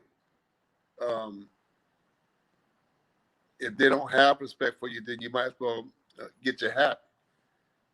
Get your hat and get the stepping. What about if your fighter turns around and tells you just shut up in the corner, i.e. Eubank Jr., or he says you don't need a trainer? What are your thoughts on that? When he came back to the corner, he'd come back to an empty corner because I'd leave. I just tell him the guy, send him where my check got to become. Send my check to this address. You know, work the corner. I tell the usher in the corner, work the corner. If he tell me to shut up, because I got to go. You know, today's boxing people just don't have the abilities. That's why the fighters of yesteryear lasted so long. These guys lasted so long. I had somebody today was telling me about how great Rocky Marciano was. Rocky Marciano was a tough fighter, but you couldn't tell just how good or how tough he was because he left boxing at 31 years old. Those guys he was fighting, Archie Moore, Ezzard Childs, Joe Louis, Joe Walcott, those guys was 38, 39, 41 years old when he fought those guys. He built his reputation on those guys. He was 30, 29, 30, and those guys was up in 38, 39, 41. So don't tell me how great somebody was. Then somebody made comparison about Larry Holmes fighting Carl Williams and Tim Witherspoon and those guys. And Larry Holmes was fighting young guys. Carl Williams and Tim Witherspoon, those was young guys when Larry fought them. So, people have different agendas when they speak about boxing or try to spew knowledge like Max Kellerman does. He's always got a computer in front of him and the records and all this his stuff, all this information is right there in front of him on a computer. Where other people try to recall boxing from their mind. But when you got a computer, yeah, it's easy to sound like a brilliant broadcaster because you got the computer in front of you. It's hard to make a mistake like that. It's hard to deal with people who already have their mind made up coming in the door. You know, Jonathan's made a statement here. He says Usyk against Joshua is a real bad matchup for Joshua, really, but I still got Joshua winning. He really walks through fire in the line of fighters he gets in with compared to all the other top fighters. Your thoughts? Joshua's the heavyweight champion of the world, so he's got to deal with all kinds of styles. I think that it's a bad matchup for both of them. I think it's a bad matchup for Usyk too. You know, I think that Anthony Joshua is not being given credit for his boxing ability. You know, I mean, in my mind, going into the Chisora fight, I thought that Usyk was going to run rings around Derek Chisora, and look what happened. I thought Usyk was going to make it easy boxing Chaz Witherspoon, and look what happened. Well, I told you about Usyk. I said to you, Usyk's not the same fighter. He is really deteriorated. He's not improved. That's what it is. So, you know, I mean, I don't know. But I do know mindsets. And I'm telling you, the difference is going to be made in the information that's received in those corners. You understand? If you got a mindset, like you said, if you want to invest in trying to win, then you go out and you look at all the ramifications. If you try to win a court case, you go out and try to find the best attorneys that you can, you know, that's suited to help you win that case. If you go out there feeling with an ordinary attorney and you fighting in a criminal lawsuit, then it's not going to work. The boxing world doesn't work that way, as you know, Uncle Bashir. Boxing defies logic. Boxers defy logic. They just don't do the things that any reasonable, logical person would think. Okay, I'm going to do this. I need the best team I could possibly have, or the best money I can buy. Boxing doesn't work that way. I said to Vlad Sarenko today, I said, you know, in 2022, we've got to step up. I said, we've got to step up because those guys that's in that top 15, top 10 in the world, you can beat a lot of those guys. You can beat a lot of those guys. And then he came back to me and says, yes, you're right. So he knows that I'm right. It's not like I'm throwing Vlad Sarenko into the fire. You know, it's personal with it. It's personal. You know, how do you work with somebody and not be personal with them? I can't do that. I can't separate the two. So I'm telling him that these are the guys that we have to confront. You know, the longer you wait, the young guys coming right behind you. Guys that's in the amateur now, but soon some of those guys are going to compete against you in the pros. We don't want to be there. We want to be ahead of those guys. So we need to go out and grab the bull by the horns now and go forward. I said that to him today. You know, Vlad Sarenko is very capable, you know, and Vlad Sarenko listens to me for the most part. Yeah, so you mentioned Marius Vac. That's the fight you want to make. Cash Ali or Alexander Usmanov. Just hold that for 1 second. I just want to bring Eugene in to hear his thoughts on it, and then we can close this off.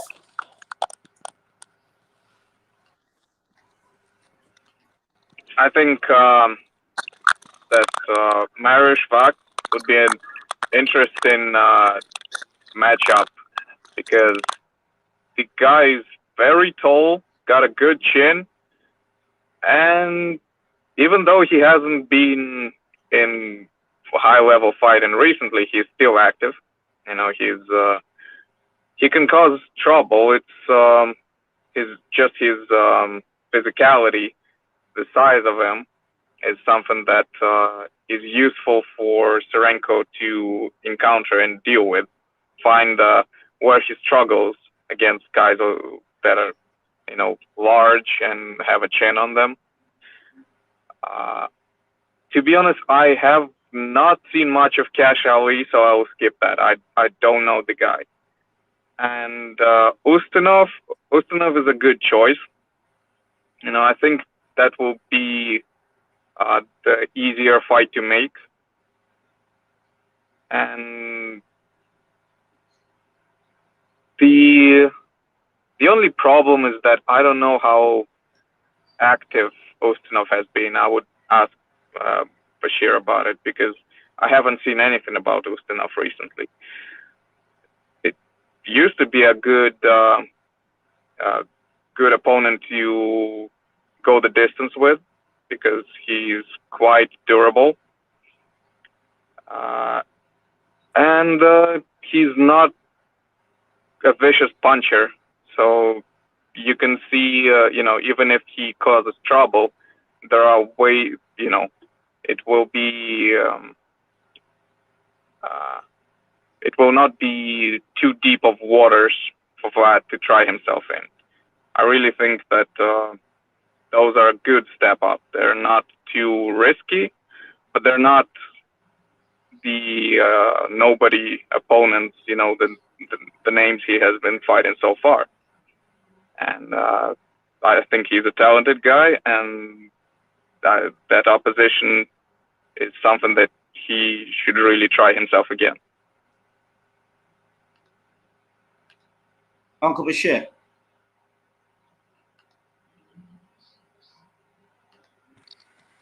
Agree with that, you know. But I think that Cash Ali is a better choice than Marius Wack or Ustinov, because Cash Ali has, I think, the European IBF belt. You know, and so I would be more interested in trying to make the fight for the undercard of Usyk versus Joshua, and possibly for that belt. I would like that. That seems like more logic to me. Uncle, let me just close off with a couple of comments here. Let me hear your expert opinion. Okay, first of all, Fight Film says Usyk breaks down and stops AJ, but maybe gets KO'd. AJ's only got a puncher's chance in a fair fight. I think that, again, that this fight rests on the knowledge and application of the corners. I can't see Usyk stopping AJ, especially after AJ slipping up and losing the fight to Ruiz. I don't see that. I don't see that coming.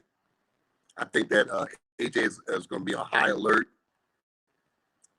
because if he slips again and loses to Usyk, then you know they're going to write him off. So I don't see that happening. I think that, like I said, that the mindset of those corners is going to be front and center. But I also agree with you. You know, I would hire Bashir. I would hire, and I would try to find out about E or the other. You know,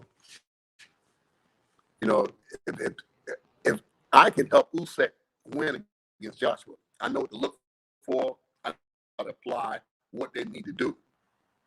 But if I win in that camp, then everybody has to stay out of my way and let me do my work. I don't need nobody in the corner second guessing me. You know, you got to do it the way I tell you to do it. We can win. All right. That can't be. Then I stay over here. Same thing with Joshua. You know, these emotions playing. People be wanting to be important, but they don't have the knowledge. If you don't have the knowledge, just step out the way. You don't go and try to tell a brain surgeon what to do in the surgery room. Heart surgeon, you don't step in the way because you don't have the knowledge. So the same thing as in boxing. If you don't have the knowledge, step out the way. You know? But I think that with this person that's saying fight film or whoever it is, that I can't see that. I can't see Usyk stopping no AJ. I don't see that. I think that, like I said, Usyk will tie AJ's feet up in knots. Usyk what? What did you say?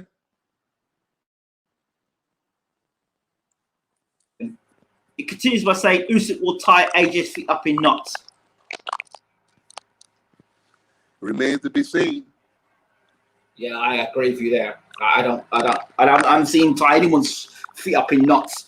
He didn't tie Chaz Witherspoon's feet up in knots. He didn't tie Chisora's feet up in knots. So how he's going to tie Joshua's feet up in knots is beyond me. But and again, let's go next one. It says Usyk will show the difference between a legitimate Olympic champion and one who was gifted one in their home games. The static is getting really bad now. Yeah, it's from your end. I think your battery's going. I think your phone's dying. No, my phone is not dying. My phone is on charge right now. That's probably what it is. It only happens. Or is it static now? Do you hear it on your end? Yeah, it's your end, Uncle, not my end. It's your end. I don't know what it is. I usually get through clear. I know. It says Usyk will show. So he's basically this gentleman saying that Usyk will show the difference between an Olympic champion who won legitimately versus an Olympic champion that won at home. It remains to be seen. You know, I think it's going to be a good fight, and the brains of the corners is going to be on display that night. You know. Okay. I hope that Alexander Usyk has a better mindset in the Joshua fight than he had in the Jerry Chisora fight, because I think it did the brain set of the corner did a banged up job in the Chisora fight. Okay. Let me bring in Eugene just to say we're ending it right here. Right. So Okay. I would say my prediction for the fight would be, you know, there's the heart and there's the mind. The heart one says that, you know, it's a decision for Usyk, right? But the mind, seeing what I saw, seeing the development, I feel like Usyk gonna get stopped early in the second half, like around 8 or 9. He had, you know, early showings with the Chisora fight, and I don't know which Usyk is gonna show up. The Usyk that's gonna dance around AJ hasn't shown up since he moved to heavyweight. I don't see a reason to expect him to show up for AJ either. That would be my prediction.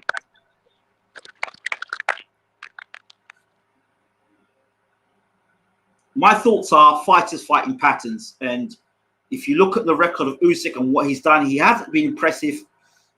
He wasn't impressive against Tony Bellew. He wasn't impressive against Chaz Witherspoon, and he sure wasn't impressive against Derek Chisora. So I don't see all of a sudden how Usyk's going to become this masterclass boxer and do all these masterclass things. He couldn't do it against Chisora. He didn't do it against Bellew. He couldn't do it against Chaz Witherspoon. I can't see now how he's going to suddenly come out and do it against Joshua.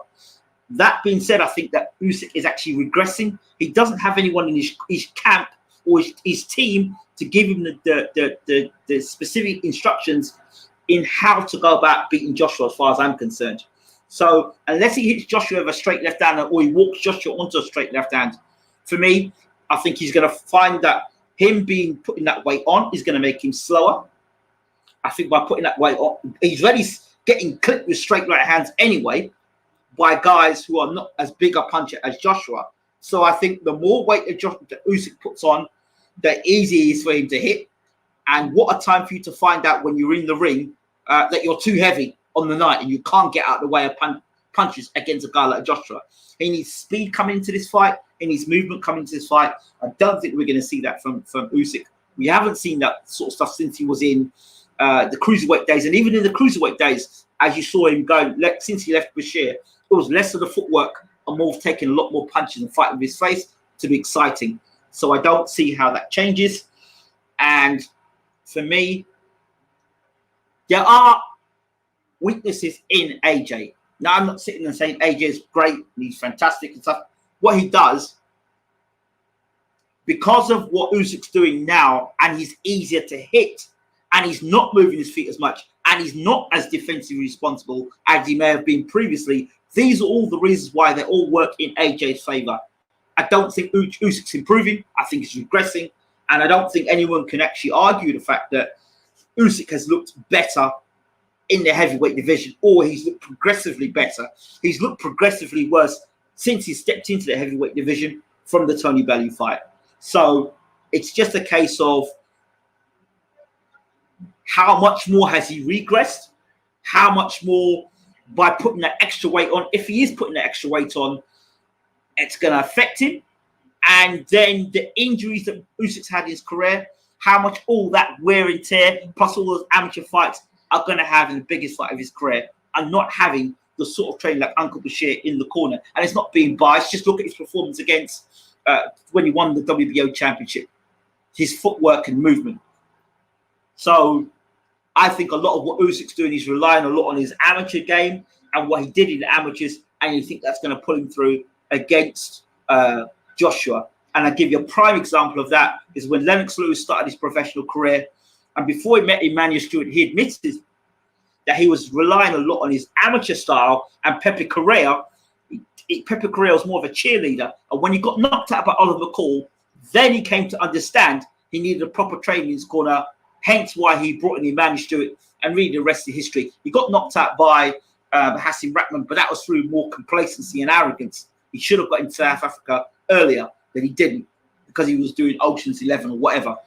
But ultimately, I think this is Joshua's fight to lose, because I think he should go out there and just be the big man, just get out there and take it to Usyk, because I think by him putting that weight on, he's going to be a rabbit in the headlights. That's what I think. That's my personal opinion. Uncle Bashir, your thoughts? Like I said, I can show either how to beat the other. I can show them. For them to go out there and execute my plan is another thing, you know. But I can show them the technique. I can show them the approach on how to beat the other. It's gonna be a mental. It's gonna be like a chess match.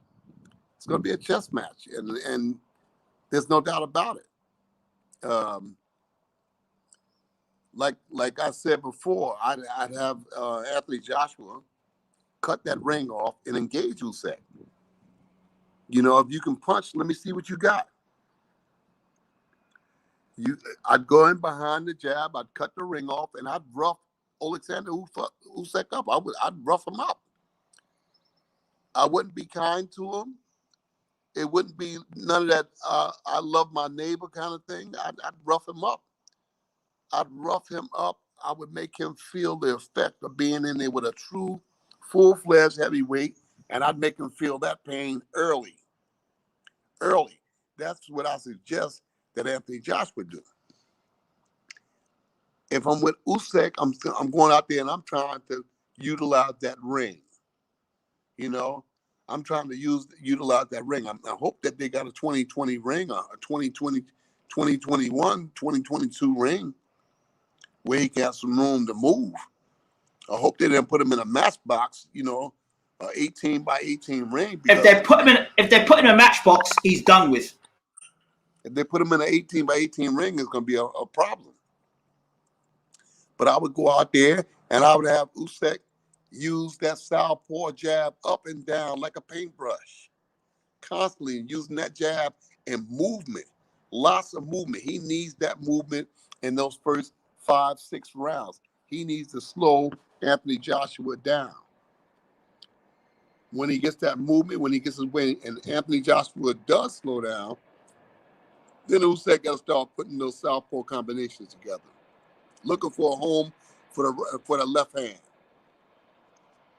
That's how I would do it, you know. I mean, you know, they got these different approaches to what should be done as opposed to what has to be done. I'm showing them what has to be done, you know. But I guess they think that they got the number. It's just typical things that I learned about the southpaw and about the orthodox fighter fighting, you know. And I know some things about those two styles fighting that the average trainer does not know about today. And that I'll keep to myself. I don't want to tell everybody everything I know. You know, like the old hustlers used to say, you know, the game is to be sold, not told, you know. Okay, Uncle. We're just going to bring in Stevie Upshur just to hear his final prediction for Usyk v Joshua, and then we'll close it off. Okay. All right.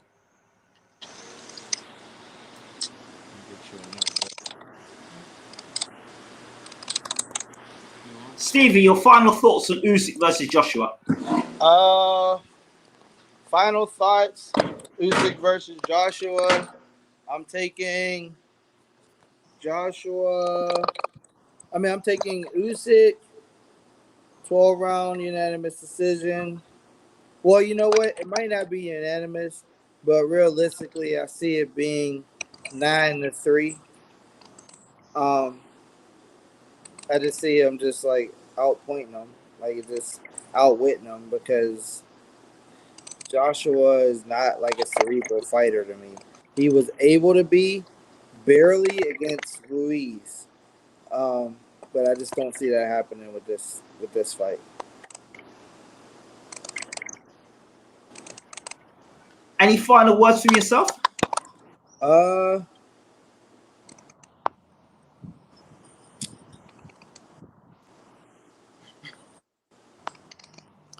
Just say no. I just had a major brain fart. I'm usually never lost for words, but I guess I didn't have anything for you. Listen, you come back to me. Just say no to drugs.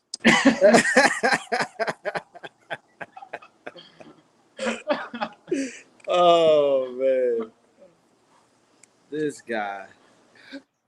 Just say no to drugs, man. You know, Uncle got you this time. Hey Bash, do you got swishy sweatpants on? Look, man. You know, oh man, I told you about them drugs, man. It's hot outside, Bash. You got sweatpants on?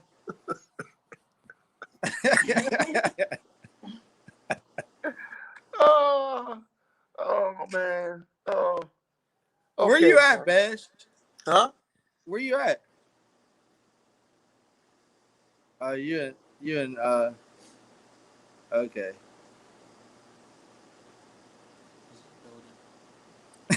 He's in the building. Hey, tell Joe to stop bull crapping, Bash. I got him in here. I'm about to get him with some pad work. Hey Joe, what's going on, my man? What's up, Bash? I'm good, Joe. You gonna come see us? Yeah, I am. I'm gonna get up there. What, next year? February 3rd. No. I'm gonna get up there soon. I'm gonna hold you to that. I'm gonna come up to stay with Stevie for a couple of days. All right. Yeah. Up a train. I'm gonna call you. Yeah, you're gonna be surprised, man. I'm gonna come out for a couple of days. All right, cool. This is my amateur right here. Ingram. Pleased to meet you, sir. Yeah, nice to meet you, man. I watch you all the time. Oh, appreciate that. Thank you so much. Yeah, Sweet of you. I hear Bashir's nonsense all the time.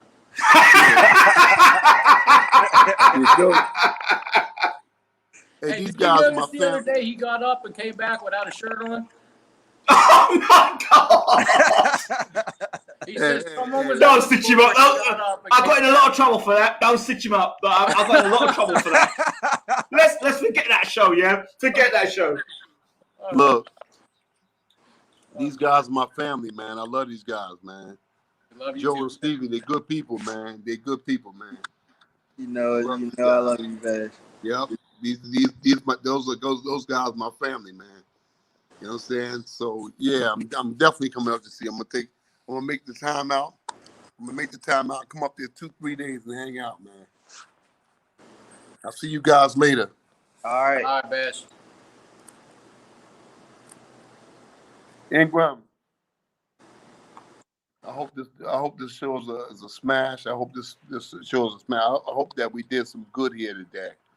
The whole time that I'm communicating with you, it's not just to communicate with you, it's just to educate people about boxing, because many people in boxing don't know boxing. About boxing. They don't understand boxing.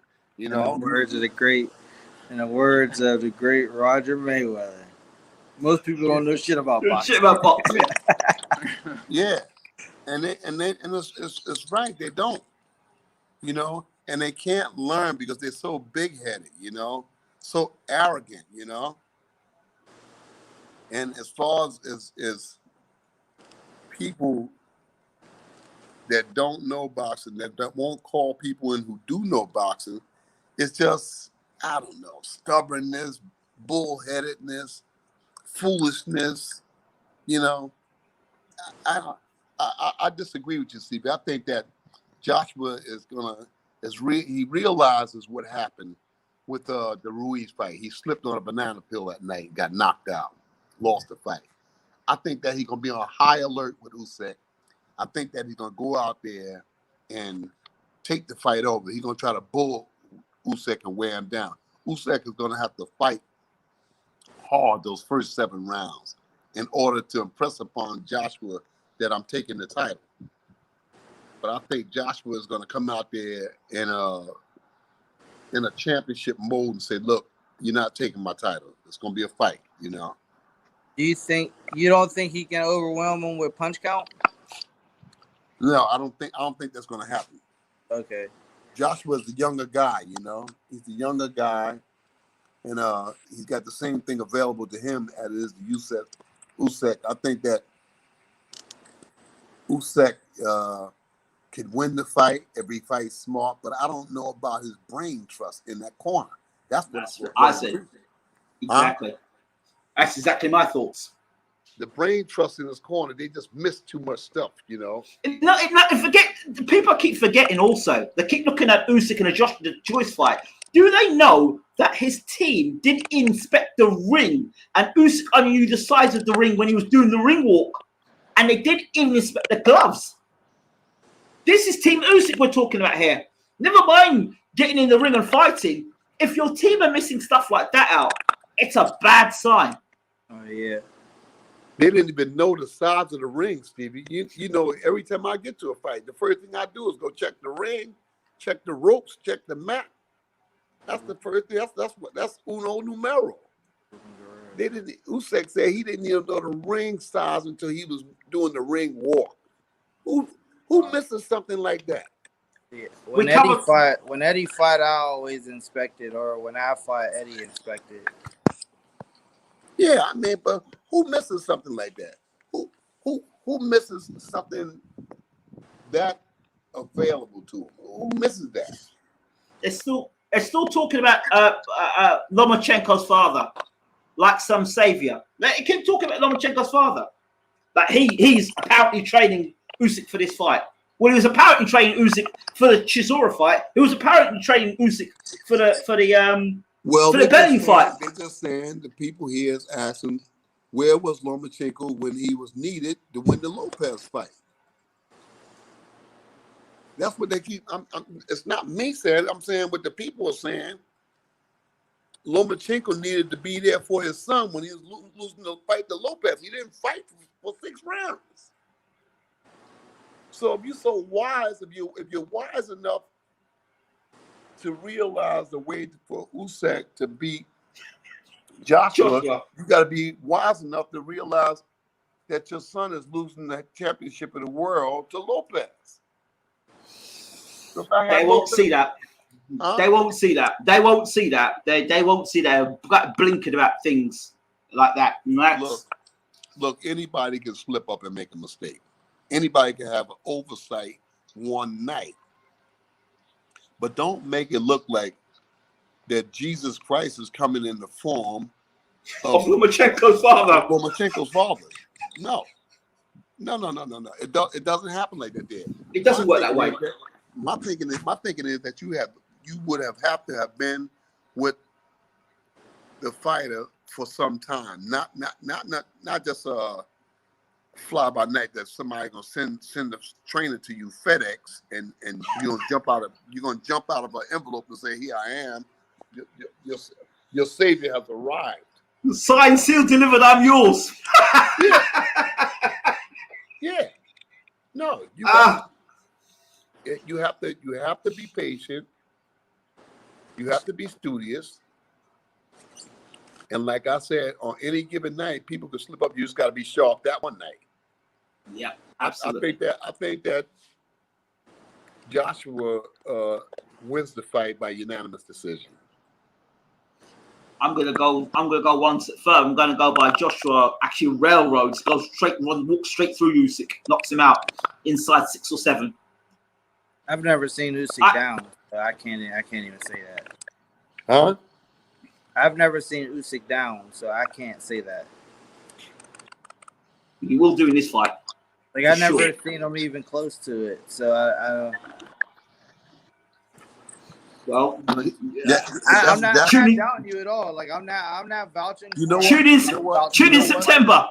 You know what? Tune in September. I think, like I said, Usyk can fight. You just gotta have somebody in that corner to remind him of who the fuck he is. See, when you got somebody to remind him, say, hey man, you Alexander Usyk. You gotta go out there and fight like Usyk. You know what I'm saying? You gotta go out there and fight like Usyk. If you got a mindset out there that's gonna push him, then you can see a whole different kind of Usyk. Because Usyk will feed into what you feed into him.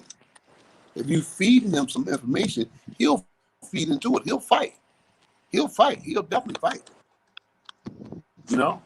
But Joshua is on high alert because he lost that Ruiz fight and he was kind of embarrassed to himself. I see Joshua hit Pulev with a right hand, and Pulev looked like he wanted to run outside the ring. He got hit so hard. Yeah, he looked like he was trying to run out the ring. I just feel like Usyk won't get hit with the same thing that Pulev would. Hey, Chaz Witherspoon caught him, Tony Bellew caught him, Derek Chisora caught him. Joshua will catch him. He's just defensively irresponsible, I think, now. I can't argue with that. You definitely hit the nail on the head with all of those. He definitely did get hit by him. You know what? But I feel like he didn't care about that. It's a simple fight. Yeah, well, he might not care about Joshua either, according to his team. As Uncle said about his mindset. That could very well be the case. Like I said, Bash would know better than anybody. Either of us, Bash would know. Absolutely. Guys, thank you all so much for watching. We appreciate you. Take care. Thank you very much, Eugene. Thank you very much, Steve. Thank you very much, Uncle. My Bashir. pleasure. We're out. Been nice talking to you guys. Take care, guys. All the best.